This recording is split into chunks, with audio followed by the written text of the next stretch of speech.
mendengarkan daripada kita pada kesempatan hari ini.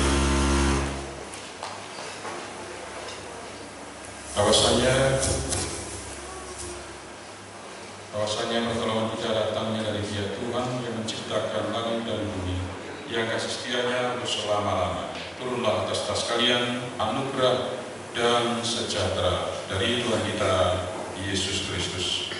Amin. Jemaat dipersilakan untuk kembali. Pimpinan pujian pada kesempatan pagi hari ini akan dihadiri oleh Claudia dengan rekan-rekannya. Kesempatan diberikan pada pimpinan pujian.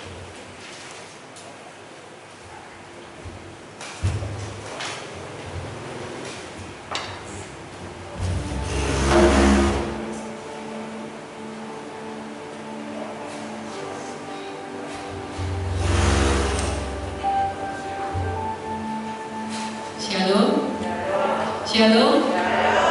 Shalom. Puji Tuhan, hari ini kita diberikan kesempatan kembali untuk memuji dan membesarkan nama Tuhan. Kita mau siapkan hati kita untuk menaikkan satu lagu pujian. Kau memiliki hidup.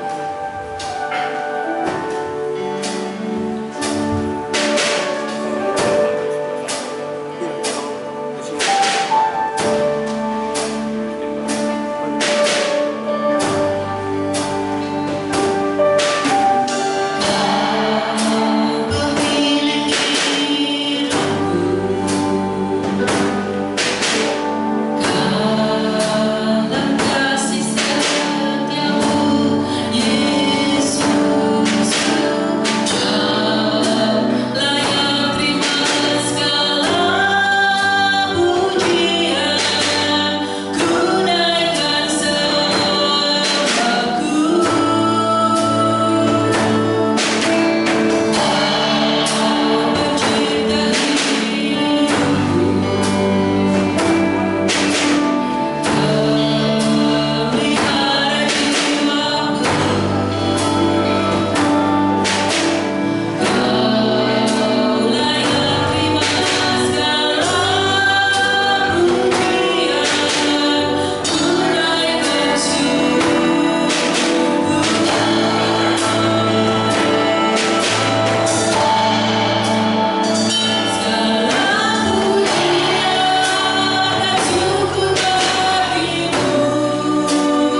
dan Kau-lah pemilik hidup kami Bapa. Terima kasih Bapa, kalau Kau perkenankan kami untuk masih hidup Bapa pada pagi hari ini Bapa. Kau perkenankan kami Bapa untuk boleh datang ke rumah-Mu Bapa.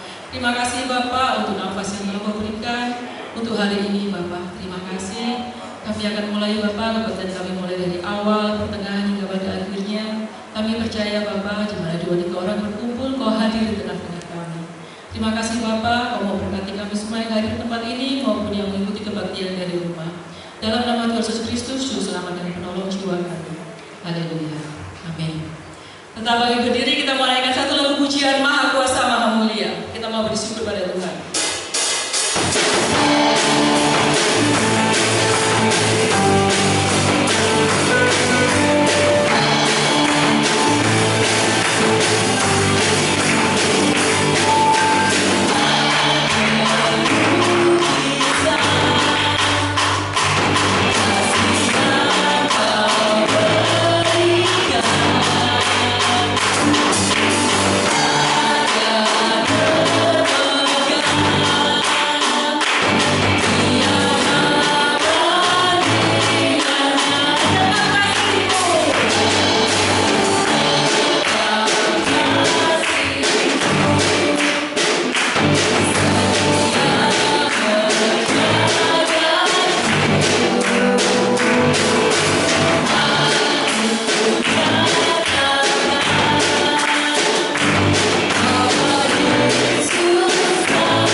Silakan duduk kembali.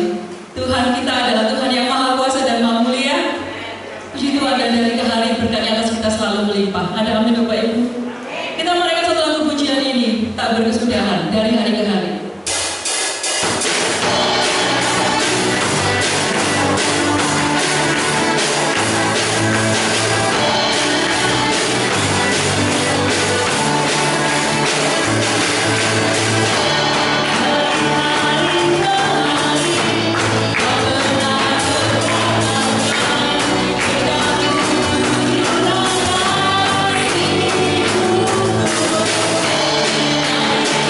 Hallelujah.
Hari ini adalah tema jemaat yang saling mengampuni, dan kita mau minta pada Tuhan untuk berikan hati yang mengampuni. Kita naikkan satu lagu pujian, mengampuni. Kita mau siapkan hati kita dengan firman Tuhan.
Shalom jemaat yang dikasihi oleh Tuhan.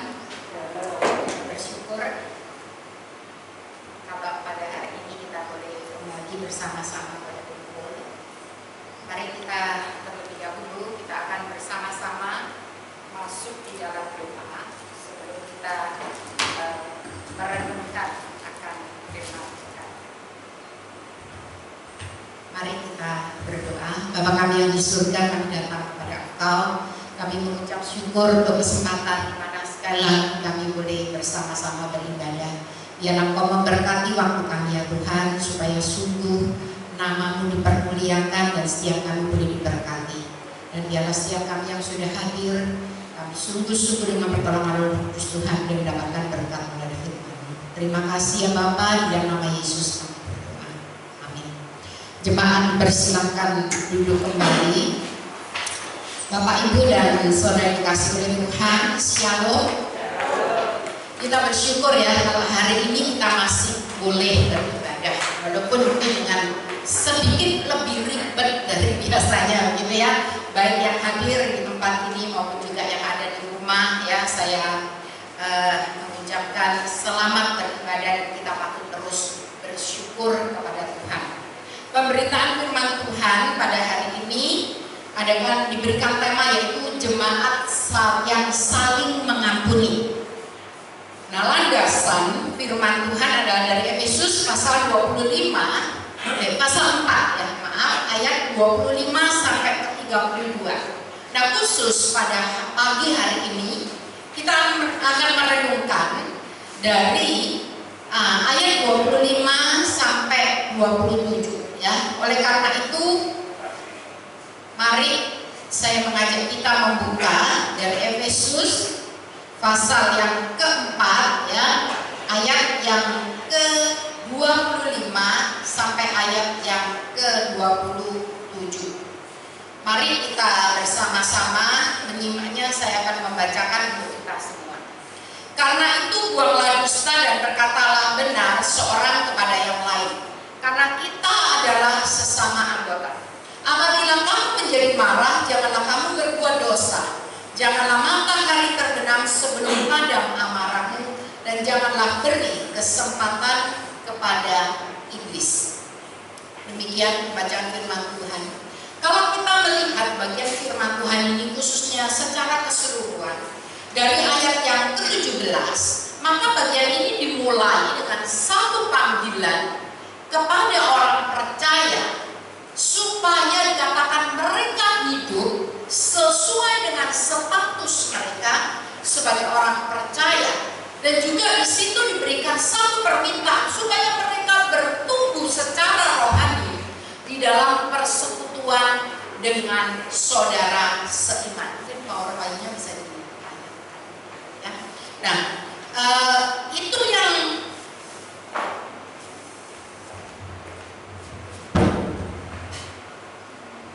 yang diminta oleh Paulus dan juga yang diberitahukan. Nah, bagaimana caranya orang percaya itu hidup sesuai dengan status mereka dan mereka bisa bertumbuh secara rohani di dalam persekutuan dengan saudara seiman? Paulus mengatakan mereka harus secara total meninggalkan cara hidup mereka yang lama dan garis bawahi kata berjuang. Harus berjuang, berusaha di dalam kehidupan mereka sebagai manusia baru dengan hidup baru di dalam Kristus. Oleh karena itu di dalam ayat yang ke-17 di sini Paulus mengatakan, sebab itu ku katakan dan ku tegaskan kepadamu di dalam Tuhan. Artinya apa? Paulus mengatakan, aku mendesak, aku mendorong kamu dengan sungguh-sungguh untuk apa? Yaitu untuk meninggalkan secara total, secara menyeluruh hidup yang lama, dan kamu berjuang dengan sungguh-sungguh dengan hidup yang baru di dalam Tuhan. Nah, semuanya ini, apa itu hidup yang lama? Itu diuraikan secara detail di dalam ayat 25 sampai 32. Sekali lagi, pada pagi hari ini kita akan membahas khusus ayat 25 sampai 27. Nanti saya akan membahas ayat 28 sampai 30, dan yang ketiga saya akan membahas ayat 31 dan 32. Nah, pada pagi hari ini secara khusus ayat 25 sampai 27. Di dalam ayat yang ke-25, di situ Paulus mengatakan, karena itu buanglah dusta dan berkatalah benar seorang kepada yang lain, karena kita adalah sesama anggota. Mungkin bisa tolong diklik ya. Oke. Ya. Nah, di dalam bagian ini ya, ayat 25, apa penyebab mereka itu hidup di dalam hidup yang lama, dan apa penyebab mereka tidak bisa saling mengampuni? Yaitu dikatakan adanya dusta.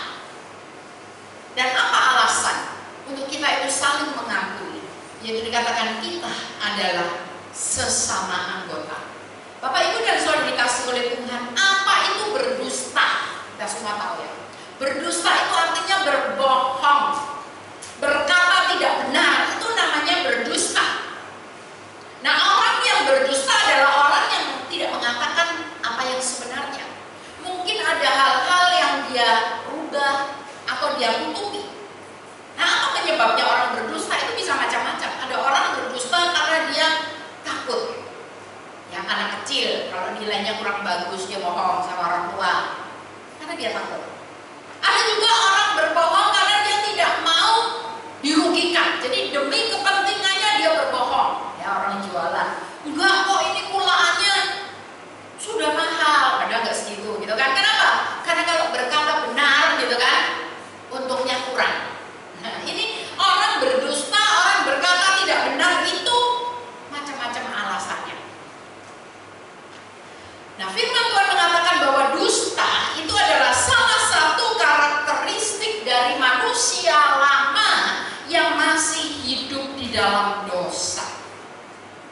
Oleh karena itu hal ini bertolak belakang dengan hakikat Allah yang adalah benar. Dan di dalam Tuhan itu tidak ada yang namanya dusta dan kebohongan. Oleh karena itu Paulus mengatakan, ketika kita menjadi manusia baru di dalam Kristus, maka kita harus hidup di dalam kebenaran. Dan kita juga harus belajar untuk berkata benar. Nah, berbagai ayat firman Tuhan yang akan saya mengajak kita melihat, di mana ini menunjukkan kepada kita bahwa Allah itu adalah benar dan Dia tidak berkenan kepada yang namanya dusta, kebohongan atau ketidakbenaran. Di dalam Keluaran 20 ayat 16, di situ firman Tuhan mengatakan, jangan mengucapkan saksi dusta tentang sesamamu. Nah, ini adalah perintah ke-9 dari 10 perintah Allah. Dan Tuhan memerintahkan orang percaya, dikatakan jangan kita berkata tidak benar tentang sesama kita. Jadi kalau itu nggak benar tentang dia, kita nggak boleh ngomong. Kita juga tidak boleh berkata yang tidak benar kepada sesama kita. Kita juga tidak boleh berkata tidak benar untuk melawan sesama kita. Jadi perintah ke-9 ini ketika berkata jangan berdusta, berarti jangan kau berkata tidak benar tentang, kepada, dan melawan sesama kita. Mengapa? Karena orang yang dikatakan tidak benar, atau ketika kita berkata kepadanya tidak benar, atau ketika kita melawan dia dengan tidak benar, itu bukan karakteristik dari manusia baru di dalam Kristus. Demikian juga Tuhan Yesus di dalam perjanjian baru, Matius ayat 5 ayat 37, Yesus berkata, jika ya, hendaklah kamu katakan ya, jika tidak, hendaklah kamu katakan tidak. Apa yang lebih daripada itu berasal dari si jahat. Dan dengan jelas Tuhan Yesus mengatakan, apa yang tidak benar itu bukan berasal dari Allah, tetapi itu berasal dari si jahat. Itu karakter manusia lama. Oleh karena itu Paulus mengatakan, berkatalah benar seorang kepada yang lain. Ini adalah kutipan dari Sakaria pasal 8 ayat yang ke-16. Ketika bangsa Israel kembali dari pembuangan di Babel dan mereka kembali ke Yerusalem, mereka diperintahkan, dikatakan, hendaklah engkau berkata benar, saling berkata benar antara satu dan yang lain. Nah, kita melihat yang namanya ketidakbenaran, yang namanya dusta, yang namanya kebohongan, itu tidak memperkenankan Tuhan. Akan firman Tuhan mengatakan itu mendukakan hati Tuhan, dan itu dilarang oleh Tuhan. Nah, demikian juga di dalam kedudukan kita, reputasi kita di tengah-tengah dunia, yang dimana di antara mereka masih belum percaya kepada Tuhan, banyak di antara mereka yang belum percaya kepada Tuhan, dikatakan kita harus belajar, berusaha, berjuang untuk berbuat benar, dan kita berkata benar. Karena apa? Supaya dengan demikian mereka boleh percaya kepada Tuhan dan nama Tuhan tidak dicela. Nah, inilah yang menjadi penyebab orang itu tidak bisa hidup di dalam kasih. Orang itu hidup mungkin di dalam perseteruan. Oleh karena itu diperintahkan supaya kita ini berkata benar. Lalu, mengapa kita juga harus mengampuni mungkin kepada orang yang sudah berkata tidak benar tentang kita? Kita juga harus mengampuni kepada orang yang sudah berkata tidak benar kepada kita atau bahkan juga melawan kita, dikatakan karena kita adalah sesama anggota tubuh. Karena kita semua adalah anggota tubuh Kristus, dan sebagai anggota tubuh Kristus dikatakan kita harus saling mengampuni. Bapak Ibu dan Saudara dikasihi Tuhan, kita mengingat kita dulu adalah orang berdosa. Ketika kita percaya kepada Tuhan, Tuhan itu menyambut kita, Tuhan itu mengasihi kita, dan Dia mengampuni kita atas segala dosa kita. Bahkan pemazmur mengatakan sejauh timur dari barat, demikianlah aku mengampuni engkau. Oleh karena itu, dengan alasan bahwa kita adalah sama-sama anggota tubuh di dalam Kristus, di mana kita sudah mengalami anugerah pengampunan Tuhan, Tuhan mengatakan, baiklah kita mengampuni satu dengan yang lain. Oleh karena itu, sebagai orang yang percaya kepada Tuhan, kita bukan hanya diperintahkan untuk berkata benar dan berbuat benar. Jangan ada dusta di antara kita.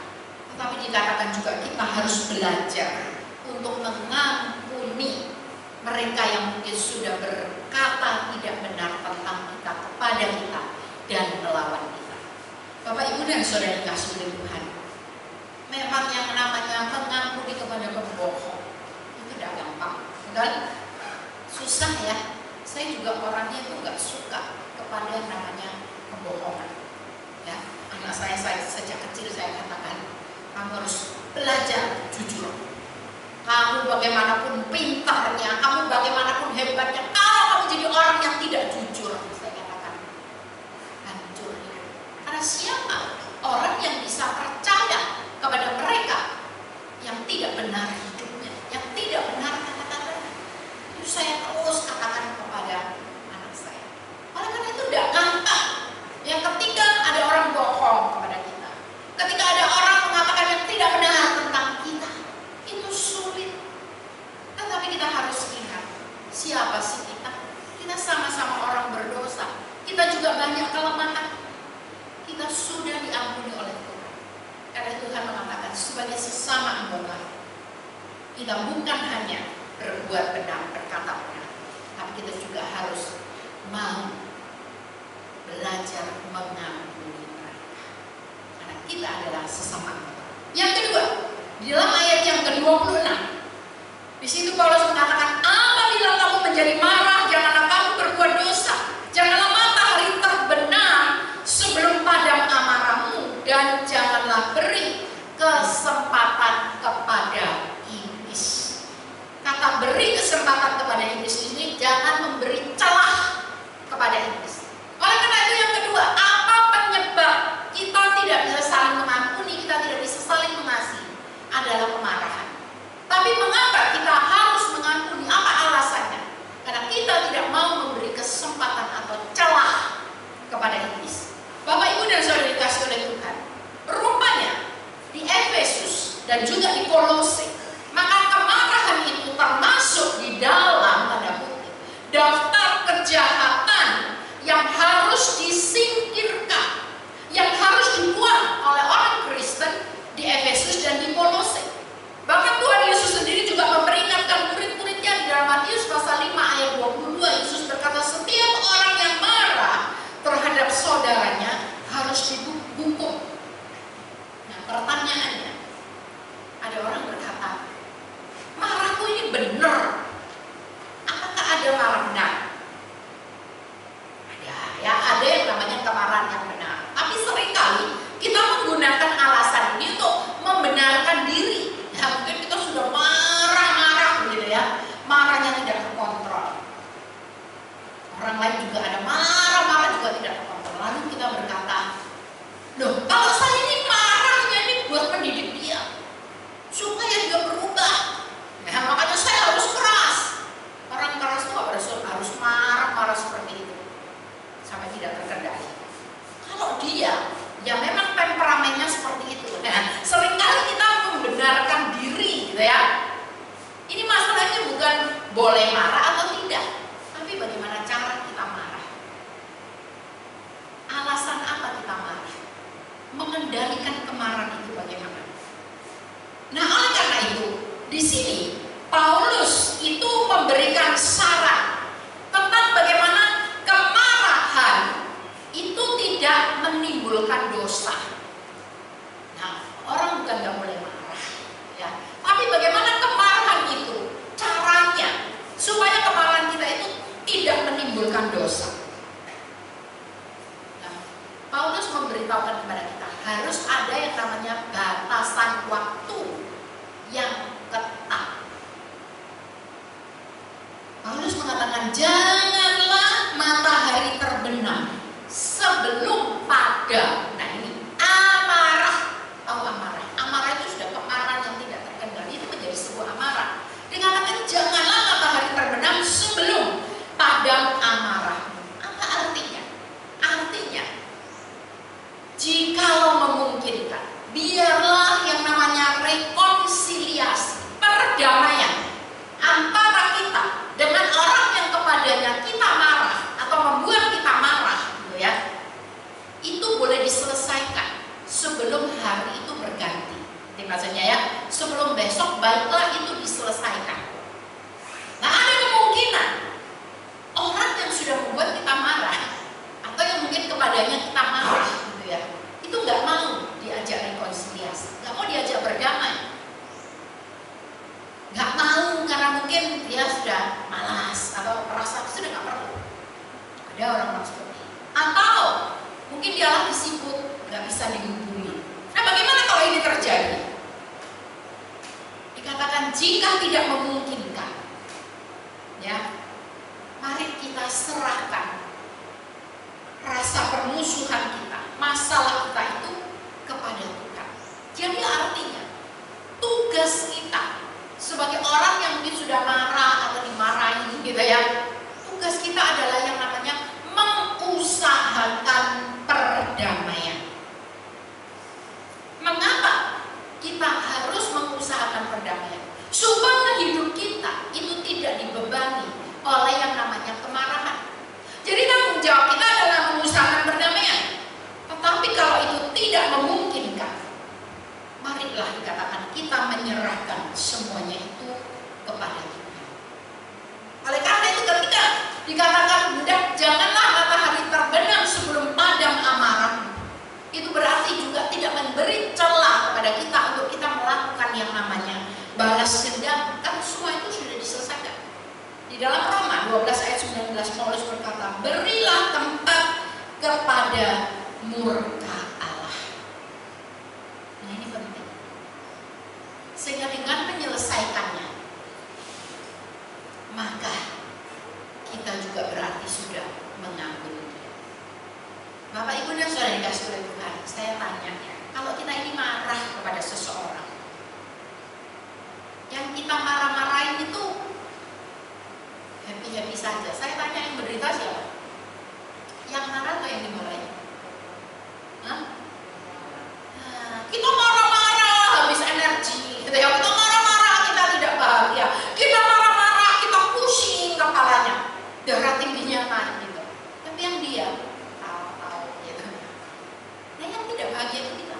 Oleh karena itu ketika Tuhan mengatakan hendaklah, janganlah matahari terbenam sebelum padam amarah, berarti sebenarnya juga untuk kebaikan kita. Lalu di dalam ayat yang ke-27, di situ juga dikatakan apa? Janganlah beri kesempatan kepada iblis. Ketika firman Tuhan mengatakan janganlah beri kesempatan kepada iblis, artinya yang namanya kemarahan itu jangan dipelihara, jangan dirawat. Ngerti maksudnya? Kita lagi marah, iya ya, aku memang pantas marah sama dia. Iya ya, aku ini memang harus marah sama dia. Iya ya, kalau dia tidak dimarahin, lain kali dia begitu lagi. Wah, terus kita mencoba mencari alasan, kita coba istilahnya kalau tanaman itu malah disiramin, dikasih pupuk supaya malah subur, supaya kemarahan kita ini semakin besar. Kalau ini yang terjadi, Bapak Ibu dan Saudara dikasih Tuhan, itu justru membuat yang namanya rekonsiliasi itu semakin sulit. Itu justru membuat hubungan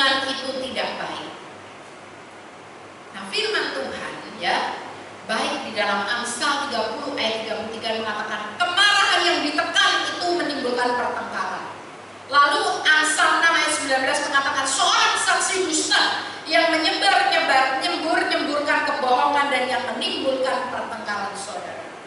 Saya mau nanya, siapa dia promotor dan yang paling pintar mengeksploitasi yang namanya pertengkaran, kemarahan itu siapa? Iblis kan? Kemarahan itu menjadi salah satu alat dari iblis supaya jemaat Tuhan itu saling bertengkar. Kalau kita bertengkar, yang senang itu siapa? Iblis. Yang gak senang itu siapa? Kita gak bahagia. Dikatakan Roh Kudus itu juga berduka, Tuhan itu juga berkenan. Karena itu ketika firman Tuhan mengatakan janganlah memberi kesempatan kepada iblis, itu berarti jangan kita ini merawat, memelihara kemarahan yang ada di dalam hati kita. Karena ketika itu terjadi, maka kita memberi kesempatan kepada iblis untuk menghancurkan persekutuan kita. Dan kemarahan itu menjadi salah satu alat daripada iblis untuk apa? Untuk membuat kita itu terpecah, untuk membuat kita tidak saling mengasihi, untuk membuat kita tidak mau saling mengampuni. Oleh karena itu Paulus sendiri di dalam hidupnya dia sangat menjaga, baik di antara persekutuan orang percaya maupun di antara persekutuan antara dia dengan orang-orang yang percaya mungkin melalui penginjilannya atau melalui khotbah-khotbahnya, supaya dikatakan jangan ada kemarahan di antara mereka, tetapi biarlah mereka saling mengampuni. Karena di dalam 2 Korintus pasal yang kedua ayat 10-11, di situ Paulus mengatakan, sebab barang siapa yang kamu ampuni kesalahannya, aku mengampuninya juga. Sebab jika aku mengampuni seadanya ada yang harus kuampuni, maka hal itu kubuat oleh karena kamu di hadapan Kristus, supaya iblis jangan beroleh keuntungan atas kita. Sebab kita tahu apa maksudnya. Oleh karena itu, Bapak Ibu dan Saudara dikasih oleh Tuhan, mengapa kita perlu saling mengampuni? Mengapa kita tidak boleh merawat, memelihara kemarahan kita? Karena ketika kita melakukan itu, berarti kita memberi kesempatan kepada iblis, memberi celah kepada iblis untuk kita bertengkar, untuk kita tidak mengampuni, untuk kita tidak bisa saling mengasihi. Dan itu tidak memperkenankan hati Tuhan. Dan itu adalah berdosa, melawan perintah Tuhan. Di Iran ada seorang ibu yang bernama Samereh Ali Nejat, makanya saya dipanggilnya Ibu Samereh gitu aja. Nah, pada suatu hari anaknya itu dibunuh oleh seorang pembunuh, dan pembunuhnya itu dijatuhi hukuman mati. Nah, si ibu ini tentunya dia merasa sedih, dia merasa marah pada pembunuh gitu kan, dan dia pikir mungkin ya hukuman mati itu paling tepat buat pembunuh yang sudah mengambil nyawa anak saya, nyawa diganti nyawa, kira-kira seperti itu. Nah, di dalam menanti hukuman mati daripada si pembunuh, tentunya dia tidak bahagia. Dia terus menantikan itu sampai pada suatu hari dia itu bermimpi, ya, bermimpi anaknya itu datang kepada dia, katanya begitu ya ceritanya. Terus anaknya berkata, mama itu harus mengampuni dia, harus memaafkan dia. Lalu dia bangun. Ketika dia bangun, dia memikirkan mimpinya. Dia berkata, gak bisa. Dia sudah membunuh anak yang kukasih. Bagaimana aku harus mengampuninya?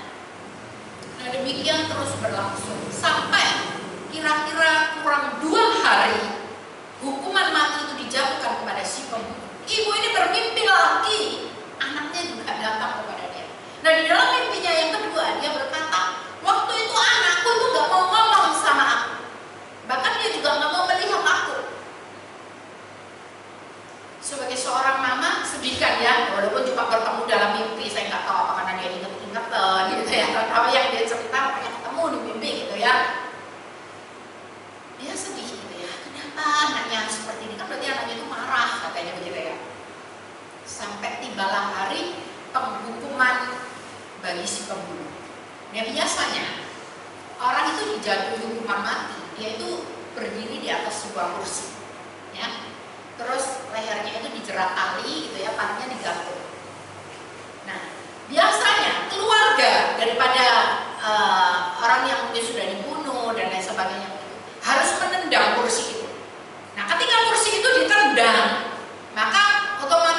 lehernya yang dihukum itu akan terjerat dan dia akan mati, digantung gitu.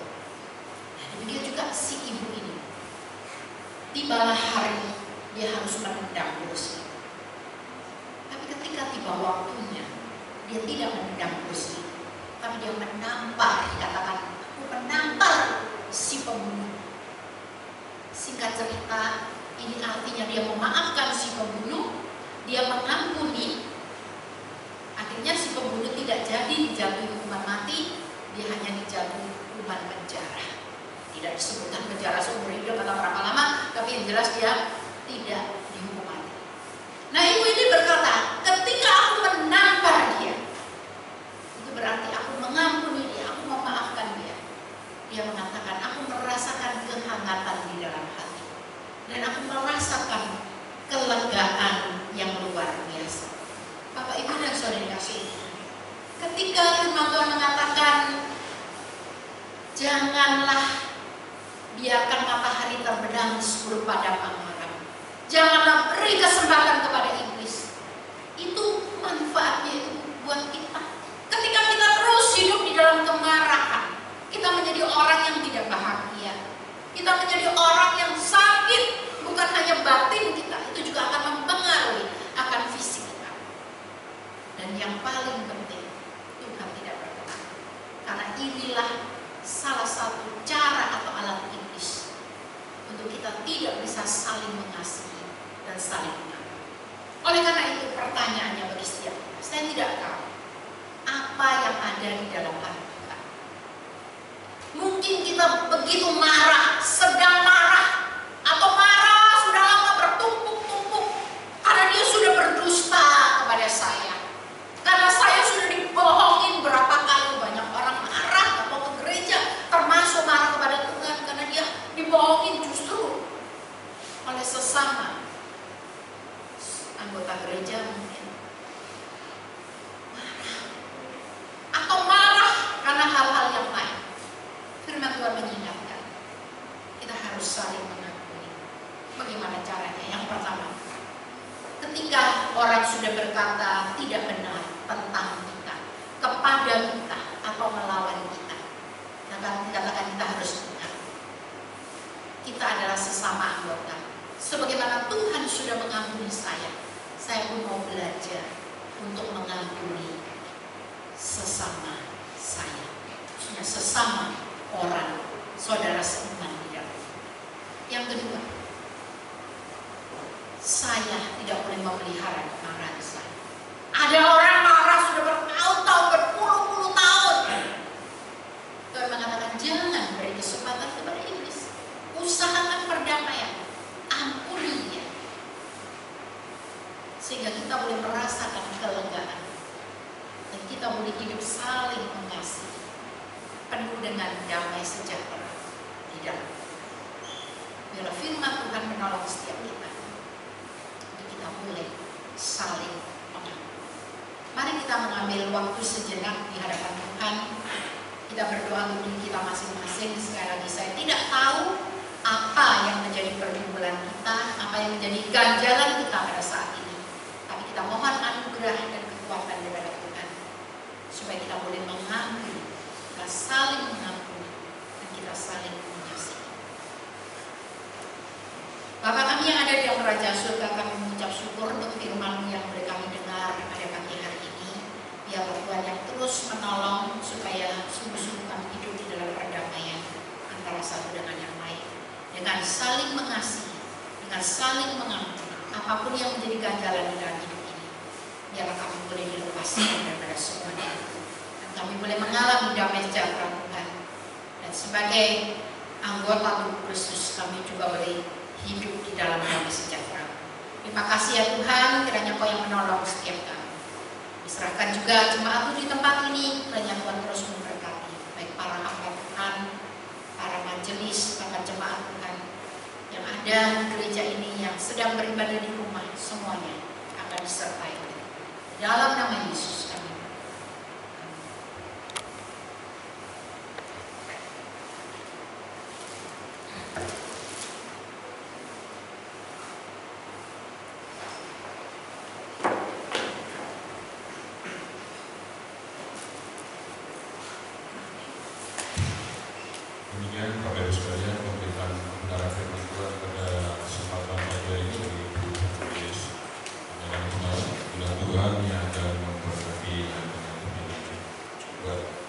Bapak Ibu sekalian, sebelum kita mengakhiri ibadah kita pagi hari ini, ada beberapa hal yang perlu kita perhatikan berkaitan warta sepekan kita.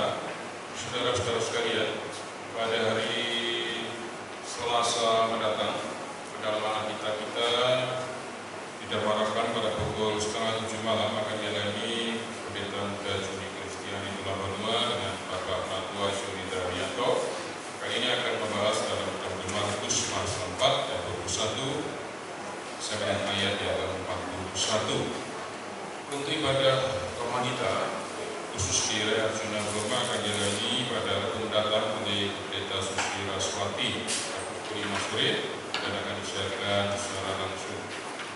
Untuk ibadah malam akan dialami oleh Bapak Pendeta Muda Muda pukul 7 malam dan akan disiarkan juga secara langsung dari Arjuna Broma pukul 7 malam.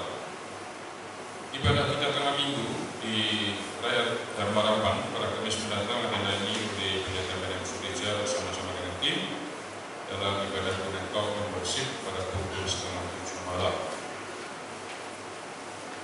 Bapak Ibu sekalian, pada Natal kita pada tahun ini, Bapak Ibu sekalian, di dalam kita menyambut perayaan Natal, maka segenap jemaat akan bisa mendukung ibadah Natal dan tahun baru kita. Oleh sebab itu, bagi Bapak Ibu sekalian, jemaat yang memberikan persembahan ibadah Natal, yang menyediakan amplop yang ada di depan, dan saudara bisa memilih mencentang bagian Natal. Jadi saudara bisa masukkan amplop ke tempat itu. Memang kita tidak memungut secara langsung, tapi memberikan harapan kepada jemaat yang mau memberikan persembahan, silakan saudara bisa masukkan persembahan saudara ke Natal, kemudian saudara bisa masukkan tetap di depan. Pada berita duka, sekarang kami pulang ke rumah Bapak di surga pada Selasa lalu, Ibu Mulian, istri dari Bapak Punya Warman, pemantang majelis kita waktu lalu, dan jenazahnya sudah dimakamkan di Bapak Jerawat pada hari Jumat lalu. Doakan supaya memberikan bulan kekuatan kepada keluarga yang diberikan. Puji Tuhan. Saudara, mari kita akan memberikan persembahan kita untuk pekerjaan Tuhan. Silakan kita bisa mempersiapkan diri maju ke depan. Kita akan lakukan pujian bersama-sama kepada sebagaimana keluarga. Bersama negara. Amen.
sehingga rencana Tuhan yang indah dan mulia bagi kami semua terwujud dalam kehidupan kami sebagai anak-anak-Mu yang terpanggil untuk memuliakan nama Tuhan.